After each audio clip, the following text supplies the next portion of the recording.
Hey everybody, Nick Espinoza, your chief security fanatic here, and today I'm asking you the question, would you keep your mobile phone for a decade? That soon may be coming, and here's what's going on, and this was a really interesting article from the New York Times. Now, if you think about this, the shiny gadgets of today are eventually going to be waste. They really are. So when you're looking at that tablet, for example, consider that Apple has shipped so many new iPads last year that if they were laid flat and stacked, it would be about as tall as 862 Empire State Buildings.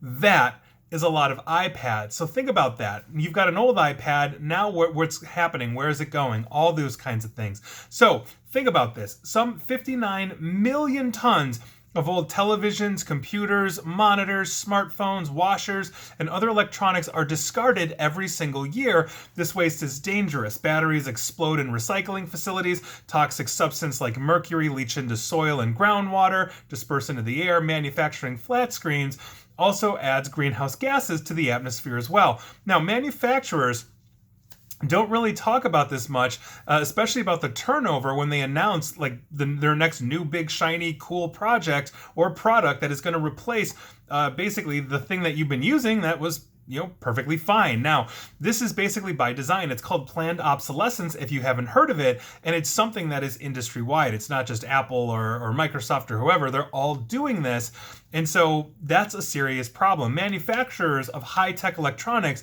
basically release a whole bunch of new hardware every year as essentially the tide of screens and circuitry is engulfing us in discarded devices. Now, by virtue of that, there is actually something that's combating that right now, and that is a new movement. And so in this year, if we look at France, the French government began requiring manufacturers essentially to list an index of repairability, which is essentially a repairability score for products like an iPhone or a MacBook or anything else. So if a device can be repaired, then its life can be extended, saving the customers and the planet the burden of so many trash gadgets. So for example, none of the Apple's iPhones or MacBooks actually earned above a score of 7 out of 10, which obviously is not good. They get basically a C, a grade C if you're going A, B, C, D, F.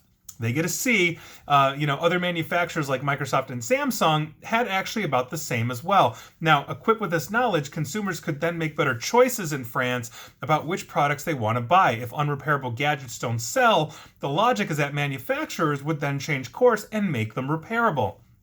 So we need tech companies like Apple, and they are rather progressive on many fronts in terms of forward thinking and all of that to lead the charge to solve this problem.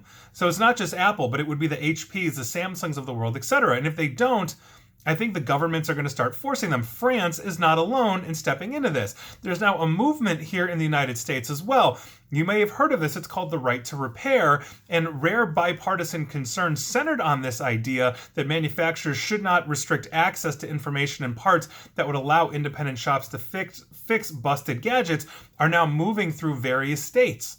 Repairability really does seem to be that path towards longevity and less waste. Items become waste when they're no longer useful, and some of this is just basically the simple march of progress, and other times it's much harder to see the justification, such as essentially, when there's a new phone that's coming out and they're cutting off an old one from being updated. You know that, the iPhone 12 is going to be, slightly better than the iPhone 11 because it has a slightly better processor and a slightly better camera, and the iPhone 11 is better than the 10 because it has slightly better processor and slightly better camera. But one of my test environments here, I've got an old iPhone 8, works just fine. Can take all the updates, no problem with it. It's not my daily phone, but I can use it to test, let's say, Apple products or Apple operating systems, which is what I use it for. And that phone would be perfectly fine if I had to go and use that. Now, although tech companies will often speak of sustainability, many are actually lobbying against the right to repair legislation. I've even done videos on that as well, including tractor companies like John Deere that don't want their farmers wrenching on their now sophisticated tractors and all that kind of stuff. So it's industry-wide in technology, but basically they're fearful that they will lose their control, of these products and then eat into the profits. If you can go and repair it yourself or take it to that shop, that has nothing to do with the supply chain of an Apple or a Samsung. And so that's a very serious problem, and it kind of leads to corporate cognitive dissonance. On one front, they're being all inclusive, and on another front, they are lobbying against the right to repair. So, for example, Apple's annual environmental report, which was actually published this month, asserts a commitment to device longevity and sustainability. It also speaks of the Apple Pencil stylus, in that sense as well. The company is, quote, designing, developing, and testing additional disassembly tools, including new methods for recovering materials from products like the Apple Pencil. And basically, they're looking at this and they're saying that these methods could also possibly be reverse engineered rather than integrated from the very first stage of design. But here's the issue in a nutshell. Sustainability matters, but marketable design appears to matter more to these companies. Consumers are urged to upgrade their devices annually, and that's well north of 1 billion smartphones being shipped in 2020, even though it was a sluggish year for the COVID-19 pandemic, which means we're going to see a ramp up as we all emerge from this.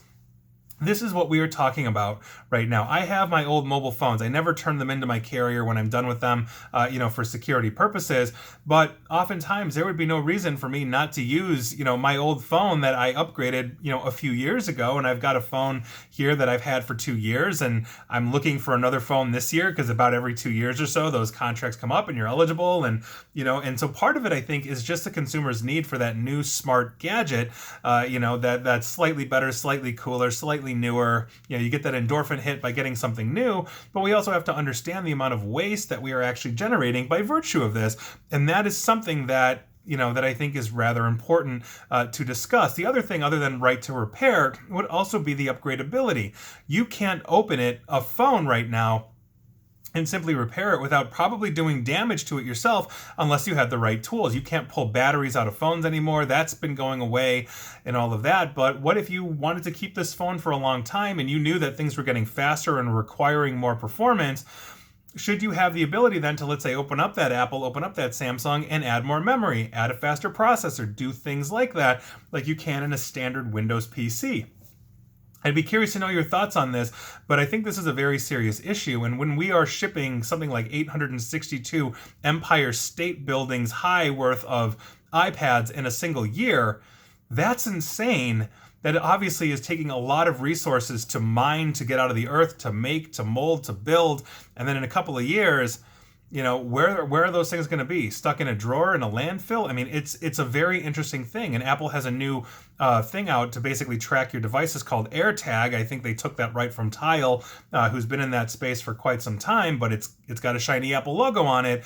And now they're going to sell 1 trillion of these Tile things. Well, what happens when or AirTag things? What happens when AirTag 2 comes out and nobody wants their one? This is what we're talking about here.